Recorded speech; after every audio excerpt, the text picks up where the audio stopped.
great song. Huh? We don't want to quit, Donkey Kong. Kindly turn around, honestly. Honestly, Donkey Kong, turn around when you're talking to us. We're going to start with the arcade game mode. Yes, let's go. Just like the classic Donkey Kong arcade game. But wait! We can't start yet. Yes, there's a readme file in this game. Because it does have some unusual controls. You see, RPG Maker 2003 was the next RPG Maker after RPG Maker 2000. And it introduced a whole bunch of new controls. On 2000, you could just press enter and cancel and move about with the arrows. On RPG Maker 2003, you can use the number buttons, 1, 3, 4 and all that. You can press the shift button, and I think there's some others. So yes, some bold advancements in computer gaming technology right there. But you, the viewers, don't care about these controls, do you? All you need to know is there's Mario. Mario can walk about left and right. He can jump. And when he jumps straight up and just stays in the air for a little while. Which I believe is a system that uses what we call pictures. No, it's not. And he can climb ladders. Does this remind you of classic Donkey Kong? Well, that's what it's supposed to do, because this whole game, although it's split into lots of levels in this whole map, it's just like the classic Donkey Kong. Yeah. Whoa, Mario. Better dodge those barrels. Wee-haw, mine! As you just saw there, however, if you jump off a platform trying to get to a platform that's actually above the one you're on, Mario will not jump up to that platform. Even though he looks like he should, he'll just fall down to the same level, vertical level he was on when he jumped. Does that sound pedantic? Well, it becomes significant later, believe me. Believe me. On to this level now.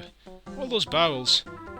Man, Donkey Kong sure got lucky picking up the anti-gravity barrels, breaking into the top secret physics headquarters and stealing some anti-gravity barrels. I mean, how else can they roll over thin air like that?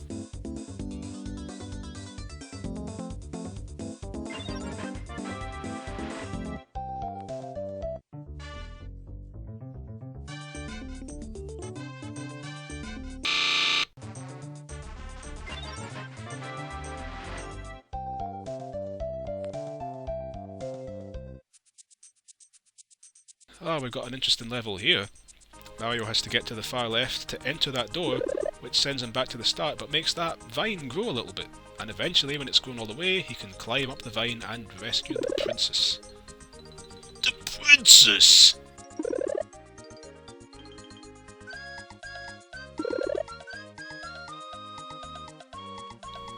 Hey, princess, you're safe and sound with me. You're safe and sound with me. Uh-oh, you got captured again. That didn't take very long. Well, what now? Oh, a snowy level. Hey, princess, what's going on? Another snowy level. Wee! Ah! Man, Mario, you better lay off the pasta. Oh, oh, oh. Macaroni, tortellini, ravioli. Hey! Hey, paisanos! Don't know where anyone got the idea that Mario ate pasta in the first place. He never does it in the games. Then again, he never does any plumbing in the games either. So what do I know? I mean, he goes inside pipes, sure, but I don't think he actually does any kind of scrubbing in there. Don't know where these pipes even came from. Actually, these things aren't even pipes. Is there anything up that?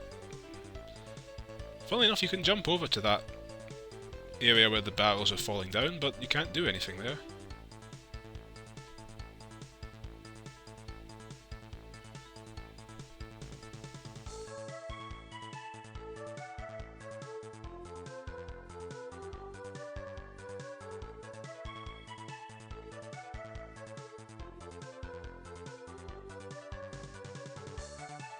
Good work, Mario. You rescued the princess. We must rescue the princess! Right it is.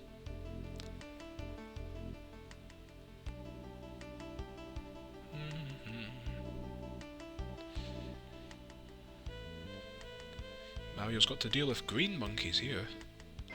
Don't know why they're green. Where did they come from?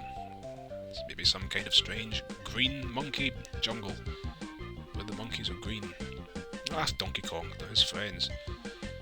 Sure has a lot of monkey henchmen. And they all came from Yoshi's Island, apparently.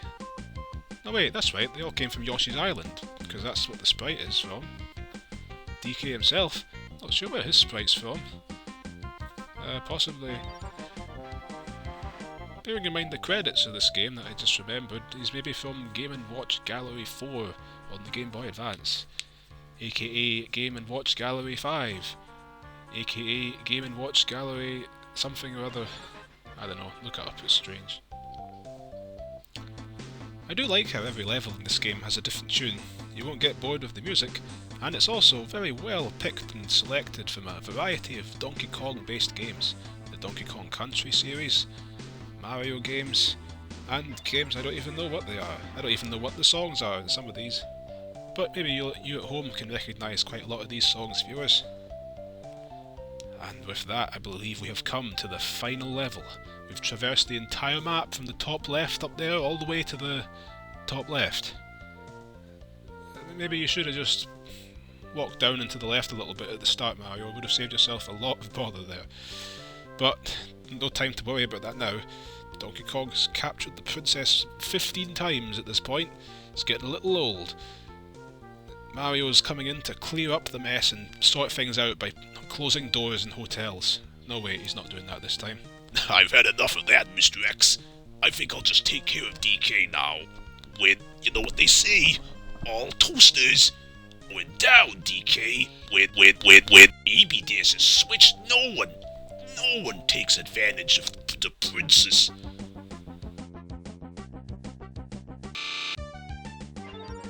When. Thank you so much for saying. The fun appreciation. Hey, listen first. Sorry, princess, but I'm in a hurry. I've got to unplug some toasters. That's arcade mode finished. Didn't take long at all. It's a breeze of a game. It's a great game to just pick up and play and breeze through if you were so inclined. 12 years after the thing was made. From the main screen we can get to the minigame section. And it's a little world map. Oh, how cute, isn't that nice? You can look through it like a little world. You can go to all the various places and see things. We can talk to Toad in this house up here, and he offers us to enter passwords. That's great, but what are the passwords? Well, we can in fact get our hands on some of these passwords by reading that README file I showed you. Yes, it has 3 passwords that we can enter into this to unlock some special graphics. But there's actually a lot more passwords than this. And how do you get those? Well, believe it or not, Piggy, the creator of the game, expects us to guess them.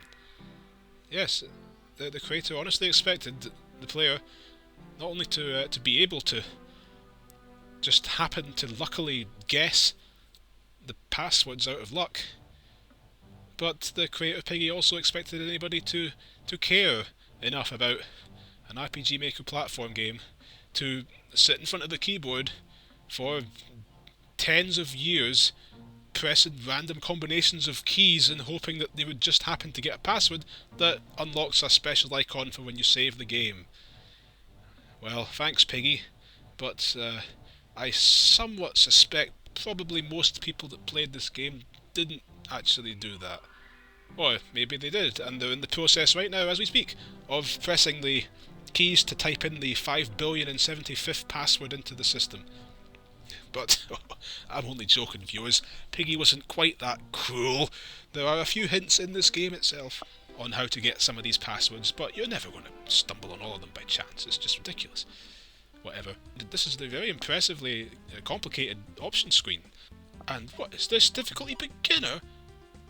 I didn't know it was defaulted to beginner.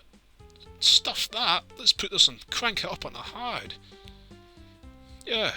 Maybe now the game will provide a challenge. No wonder it was so easy.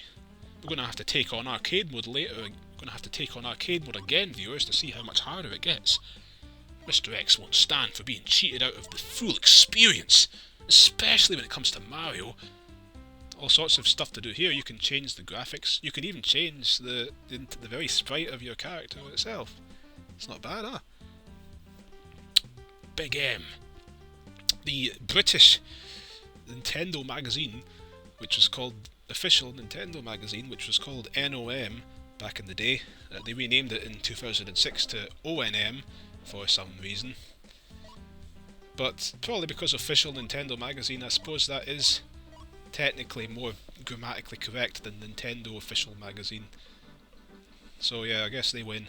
They also changed the publishers. So basically it was a completely different team that wrote the new one after that, and so on. Why did that happen? Who knows, some political intrigue perhaps. But I stopped buying it. Anyway, the entire point of that tangent I was going to mention was that way back in the day, like the 90s or something, Mario tended to get nicknamed in that magazine Mazza. Like Mazza. I mean, ZZA, excuse me. And I couldn't figure out for the life of me where they got that stupid nickname from. But it actually just hit me about maybe a year ago today that it was almost certainly named after a British footballer that would have been popular at the time called Gaza. And it really makes me cringe every single time I realise that's probably what it meant. Because that's just so stupid.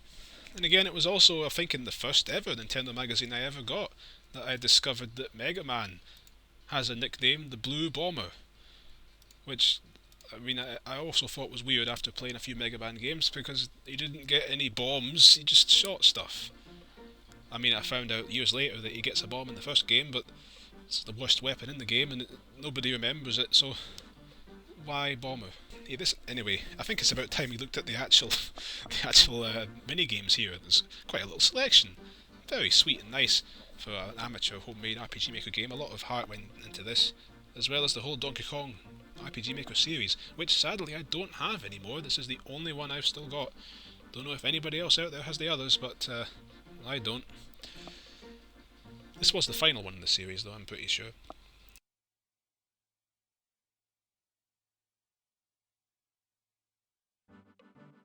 This is a fun game. This is a unique one. This is a multiplayer minigame. Yeah, you can have up to 4 players playing this. If you want to get 3 of your good friends who are willing to... 3 of your good friends round for a party with an RPG Maker 2003 game from 2005, then you can all press one of 4 buttons on the controller to make your character fly up the vine. Unfortunately for me, though, it seems that no matter who wins, I win, because I'm controlling everyone. Oh, oh, oh, oh, oh, oh, oh. Oh, oh, oh, oh, oh. Please.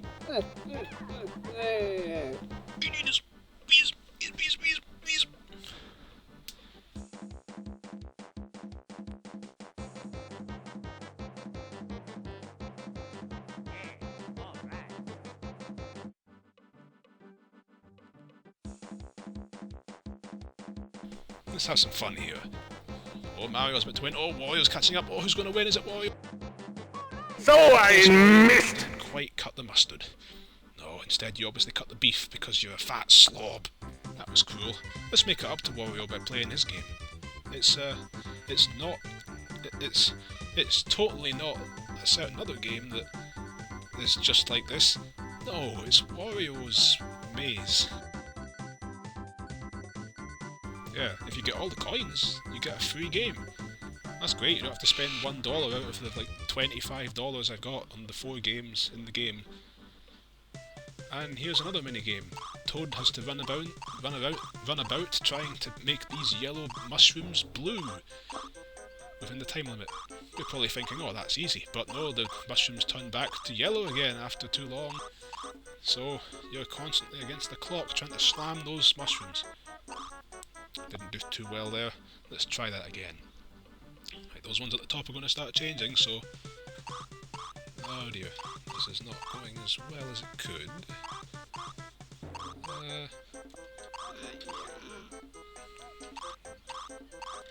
Toad.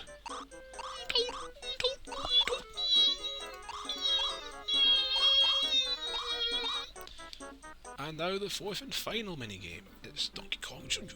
I'm Donkey Kong Jr. I'm Donkey Kong Jr. Come on, Donkey Kong Jr. Pull your socks up. Oh, sorry. Pull your trousers up. I mean pants up. Sorry. Excuse me. I mean hat. Excuse me. Oh, sorry. I mean sweater. Excuse me. Oh, sorry. I mean, what even is that?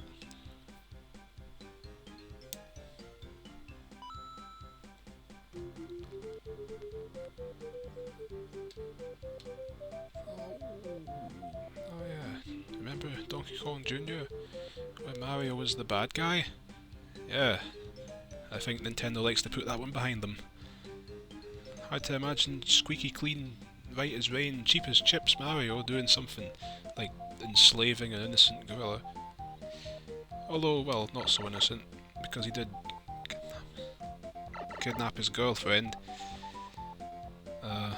But, yeah, still a bit morally questionable. Alright, Toad, let's get ourselves out of the minigame land. It's time for a quest. Ready for a quest? Time for a quest. Have a quest. It's the story mode. What awaits us in story mode? Well, we're going to play Luigi for this, not Mario, because Luigi needs his time in the sunlight. Toad, spill the beans. What's the plot? 50. Great. Riveting plot. Captured already. Positively enraptured by the story of this game. Oh, wait, okay, here's the real plot. The princess has been kidnapped! I should have given you a spoiler warning for that, ladies and gentlemen, but, well, I just found out. Nobody knows what DK could possibly be planning. Yeah, actually, I don't really want to think about that. But, if we could climb the ladder to where he is, we could stop him. Great, but the ladder is missing pieces. Blast! Luigi has to find all the missing pieces of that ladder that leads to Donkey Kong's secret hideout to return the kingdom of peace. Well, we have our story, folks. Luigi must find the missing pieces of a ladder somewhere to open the path to Donkey Kong's secret base. Quite how even Donkey Kong himself got there, I'm not sure, but that's not for us to wonder. Alright, let's begin this excellent story. That Blue Toad certainly had a very captivating message to say as a pre-plot preamble, but whatever.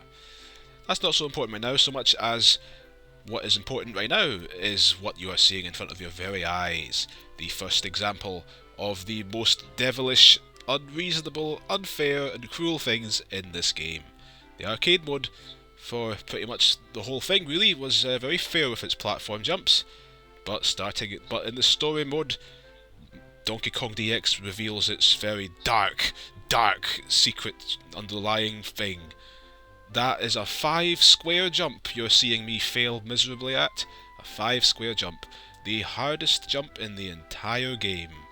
You have to get to the absolute edge of the platform to make this jump before you press the jump button. If you go too early, he'll fall 1 square before reaching the end. If you go too late, he'll jump up, then plummet down below the actual platform, and it's impossible to make it. You have to get bang on the millisecond to make these jumps. I cannot put it in words, ladies and gentlemen. You'd have to play this for yourself. But anyway, I got that single coin there. The single coin that will let us play one of those mini-games, the entirety of which we've already really explored at this point. So the coin is useless. There's a secret spot somewhere up there, Toad. Be a bit clearer, could you please? Whoa! Enemies! Enemies! Wah! Fast, lightning fast, impossible to dodge enemies. Oh man, these monkeys mean business. Luckily, Weege has what it takes. Man, these monkeys are so slow. Look, I mean, they're not slow. Man, these monkeys, okay, all sarcasm aside, these monkeys are a bit on the slow side, aren't they? Come on, is that hardly a challenge for the likes of Weege? Let's get through that pipe. Oh, blast! There's a rock in front of the pipe. Weege has to get a hammer to break that rock. Man, this really is a quest, isn't it? Story mode indeed. It's like we're playing a Mario RPG here. A side-scrolling Mario RPG. Pretty sweet. Well, we can enter this pipe at least, and... Uh-oh. You see what I see up there? A coin. I think Weege needs to get his hands on that juicy, delicious coin. Is this a 5? What kind of jump? Oh, blast! It's a 5! It's a 5 square jump! Oh, I just had a nightmare getting past the last one of these 5 square jumps. But we can get that... Oh, there's 2 in a row! You see what I mean? These 5 square jumps are just a misery. But at least it seems like we only have to make them to get the top secret, super secret items. The coins, which are basically useless. We got like 25 of the things for clearing the arcade mode alone. And believe me, you've seen everything the mini-games have to offer long before you use up all 25 of those. But it's the thought that counts. It's a nice little... It's nice that the creator tried to do such a thing in an RPG like this. Cut them some slack, ladies and gentlemen. It's a nice idea. Can't say the main series Mario games haven't had stupider ideas. I mean, look at New Super Mario Bros. On the DS, the original one, where they got secret star coins hidden in the levels, and if you can collect every last one of those star coins, what do you unlock? Secret world, secret levels? No, don't be stupid. You unlock a new background colour for the lives menu. Yep, fantastic stuff. You unlock a new background for your menu to a game that you've got nothing left to experience in anyway, so you might as well stop playing at that point. I mean, sure, the coins also unlock alternate routes, but yeah, it's not letting that lie, Nintendo. Ah, brother. See what I meant about these 5 square jumps? What a train wreck. What a train wreck. If only the platforming system was a bit more elaborate, this wouldn't have been such a problem, but this really is a nightmare. But at least we can entertain ourselves by looking at these beautiful Yoshi's Island graphics we're seeing. Those lovely, flowery, crayony grasses on the ground, and those lovely crayony mountain things in the back. I always thought it was weird that the Mario series seems to treat mountains as big cylinders, basically, with a sort of rounded top. Ever since Super Mario World, I think. Super Mario World was just a weird game in general. They were in Dinosaur World. Don't believe Mario has ever returned to Dinosaur World since then. I mean, he was there when he was a baby, but not by choice. Well, no, he was on Yoshi's Island when he was a baby. Yoshi's Island never really established the fact that Dinosaur World is supposed to be... well, it's part of Dinosaur World. And all the places in Dinosaur World are named after sweet confectionery ice cream products. Like vanilla, chocolate place, donut plains. I don't know what food has to do with... I don't know what sweet foods have to do with dinosaurs specifically, but I'm no paleontologist, so what do I know, viewers? Well, then again, probably those weird cylinder hills that were in Mario World are a bit strange when you think about it, but they're not as weird as that strange blue hill thing that you got in some of the levels that were these side slanted diagonal hills. What on earth were those things even supposed to be? Ah, brilliant, made it. Nice work, Weege. Jump for joy.